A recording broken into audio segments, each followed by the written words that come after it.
Welcome back.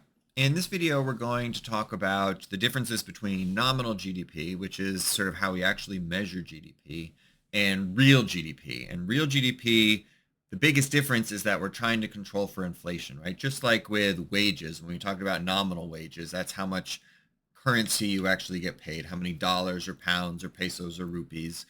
But what a worker should really care about is how much stuff they can actually buy, right? And so for that, we need to take into account changes in prices. And similarly, with nominal GDP versus real GDP, we're going to measure GDP with nominal numbers, right? Because we're going to look at all of the prices and quantities that are sold of every product. But when we're thinking about growth rates and whether GDP is actually growing or shrinking, we want to think about real GDP. We need to control for those changes in prices. So let's get started. All right. So just think about measuring GDP in general. How would we go about doing that? Well, we said that one of the ways that we can measure GDP is looking at all the final sales of goods and services throughout the economy in a given time period. So usually in a year, right? GDP actually gets reported quarterly, so there'll be GDP for the first quarter of 2025, which will be January, February, March, and then the second quarter, April, May, June. But they actually always give it at an annual rate. So they'll always say, GDP for this quarter was this amount at an annual rate, as if it was for the full year. So it's always just a flow variable. It's measured over time. And so how would we do that? Well, we could find all of the goods and services that are sold that we produce, right? And add it all up. Now, the problem, of course, is that we need to add up things like cars and clothes and food and legal services and educational services, and they're all different, right? So we can't just add up the actual amounts. So we need prices. So we need prices to tell us the relative value between a Snickers bar and an F-150. So what we do is we take all of the goods, right, all of one type of good, and say what was the price they were sold at, and we do price times quantity. That's what is happening over here. P is the price of good I multiplied by the quantity of good I, and then we just add it all up. Right? So this big capital sigma just means add up all of the I's, and so all of the goods. And once we do that, that will give us a measure of GDP in the currency of our economy. So in the United States, that would be in dollars. And so we call that nominal GDP because it's measured in dollars. And as the value of the dollar changes, right, because of inflation or deflation, then the value of nominal GDP will change, which we don't really want, right? Like the problem is we want to know sort of, are we producing more than we did last year? Are we producing less? And so that's why nominal GDP is not the best measure. So what we want then is to think about real GDP. And so we start with nominal GDP, right? We have to start with nominal GDP, and we get nominal GDP for every quarter, every year. But then we want to compare real GDP. How much did we actually produce? And we still need prices, right? We still need prices because we need to compare things that are of different value. And so what we do for real GDP is we pick a base year. For example, we might pick the year 2020 as our base year. And that means that we're going to use 2020 prices for every year, right? So we're going to use 2020 prices in 2020, and 2021, 2022, 2023. But what we will allow to change is the quantities. So in 2020, we'll use 2020 prices times 2020 quantities. But in 2023, we'll use 2020 prices and 2023 quantities. And so that controls that one variable, right? That price variable, and allows quantity to change. Now, lots of things are going to change, right? Some prices will go up, some prices will go down, some quantities will go up, some quantities will go down. And so all we're doing with real GDP is we're controlling that price variable. So we're saying those are the same. We're not allowing prices to change. And so if GDP goes up in 2021 compared to 2020, then we know we produced more stuff. And if it goes down, it means we produce less stuff. So this is our basic measure for real GDP. In actual fact, we'll talk about that a little bit later. It's a little bit more complicated because the United States uses something called chained prices, which are actually sort of average prices between 2 years. We do that for a technical reason so that our growth rates don't change when we change the base year, because usually we like to change the base year every 5 years or so. But if you see, chained dollars or real dollars or constant dollars, all of that means it's real GDP. If you just see dollars or nominal dollars, that means it's nominal GDP. It means it's not controlling for inflation. And so that's really important when you're looking at economic data, is thinking, okay, well, is this nominal numbers or real numbers? Have we controlled for inflation yet? So when do we use nominal GDP versus real GDP? I would say most of the time we want to use real GDP, right? We want to say, all right, is GDP growing or shrinking? We want to use real GDP. Comparing across time, comparing across countries, we want to use real GDP. We'll talk about comparing across countries in a little bit, because now we have a whole other issue that we need to deal with. Nominal GDP, we can use when we're comparing it to another nominal number. And so, but usually we're not looking at nominal GDP exactly. We're using nominal GDP as like the denominator, because we have a numerator that's also in nominal terms. And so then the ratio is just a percent, and that's fine, right? It's because the prices are affecting both of those things the same. So, but most of the time we want to use real GDP.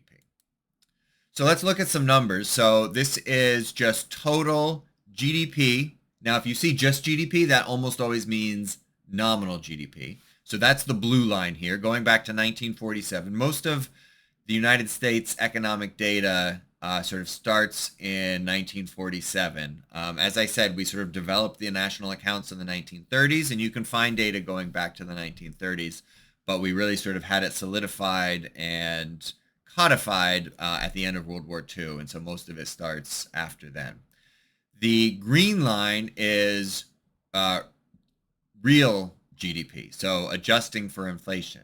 Now you can see both have grown a lot, but nominal GDP has grown more, and that's because nominal GDP increases both because of prices increasing, right, which prices have, and we'll talk about that a lot more later in the semester when we look at inflation, but also because we produce a lot more. And so if we want to know sort of how much more we produce, then we have to look at the green line, and you can see, right, that this has gone from about $2 trillion in 2017 dollars, so this is billions of change 2017 dollars, up to about 23 trillion in 2024. And so while real GDP has grown a lot, right, we can produce a lot more in 2024 the United States than in 1947 the United States. It hasn't grown by as much as nominal GDP because inflation has increased over that time as well. Now, often what we will want to look at is GDP per capita. Now, GDP per capita is just total GDP divided by the total population. So not just workers, but everybody. So including children, including retirees, including people who are out of the labor force, just everybody. And this gives us an important measure, right, in terms of how much stuff we're producing per person. And since we know that GDP is equal to gross domestic income, then this is sort of average income per person in the economy as well. But it's an average, right? And so it's not the median. It's not where, 50% earn less and 50% earn more. It's just taking the total amount and dividing by the total population. And so it's going to be a lot higher than the median because of inequality. So if we look at nominal GDP per capita in 1947 was only $1,700, right? And now up in 2024, it's over $87,000. So a huge increase. But we know a lot of that increase has been due to inflation. And so we want to look at real GDP per capita. And we can see that back in 1947, this was around $15,000 in 2017 dollars. And in 2024, it was almost $70,000. And so we have gotten a lot richer, right? More than 4 times richer in 2024 per person than in 1947. Interestingly, China is sort of around that number in GDP per capita now that we were at in 1947. But they've obviously been growing very rapidly over the last 40 years. And the question then is, how quickly can they catch up to something approaching the United States level as well? Now, that brings us to another question, right? Because one of the problems in comparing countries, right, the United States to China, or in this example, Sweden to Indonesia, is that we use different currencies, right? And so we can't compare directly the dollar to the yen or the peso to the rupee or the euro to the renminbi. And so we need to adjust that. Now, one way we could adjust it is just by the exchange rates. The exchange rates, which we'll talk about later in the semester, is really just how much currency of one country you can buy with currency from the other country. But the problem with that is, one, that currencies tend to fluctuate a lot. And so you would be saying, oh, we're, 80% as rich as this country. Oh, no, now we're only 60% as rich as this country, right? It would just change a lot, and that wouldn't really be true. And so what we've developed is purchasing power parity measures, or purchasing power parity dollars, they're often referred to. And these look at prices in the different countries. And so they look at the different relative prices. So how expensive is housing in this country? How expensive is food? How expensive is education or entertainment? And they look at all of these things and make adjustments in order to better compare across countries. So in this example, between Sweden and Indonesia, it says that in order to have the same amount of buying power, right, of purchasing power, you need $2,455 per month in Jakarta, which is in Indonesia, or $4,899 per month in Stockholm, in Sweden. And so you can see it's about twice as expensive in Stockholm as in Jakarta. So if we're comparing incomes between the two, or GDP per capita between the two, we need to make that adjustment in order to make that make sense. So this is the best way to compare across countries, but it's also a little bit more difficult. So when you are reading economic, articles or looking at, economic data, you have to be really careful to see, all right, well, are these comparisons using purchasing power parity exchange rates, or are they using market exchange rates, right? Just the foreign exchange market. And if they're using market exchange rates, then that's not giving you a very good comparison between the two. Really what you want to do is use purchasing power parity. They're generally just because they were developed in the United States, the US dollars are sort of the standard, and so everything is adjusted off of that. And some countries are more expensive than the United States, like a country like Switzerland, but a lot of countries are cheaper than the United States, so that their purchasing power parity GDP per capita is higher than it would be using the market exchange rates. So here's just some examples: Germany, the United Kingdom, France, and China. And you can see we're comparing here to the United States, and we're using an index. So remember, an index just sets something equal to 100. Usually it's a year. In this case, it's setting the United States equal to 100 and looking at everybody else's GDP per capita compared to that, but using purchasing power parity exchange rates. And so you can see Germany here is the richest country in terms of purchasing power parity. They're around or above 80% for most of these years between 2009 and 2023. The UK and France are very similar. So they start off, in the high 70s. They're here maybe around 70 by 2023. And that's really because the United States has grown more quickly after the financial crisis than most of these European countries.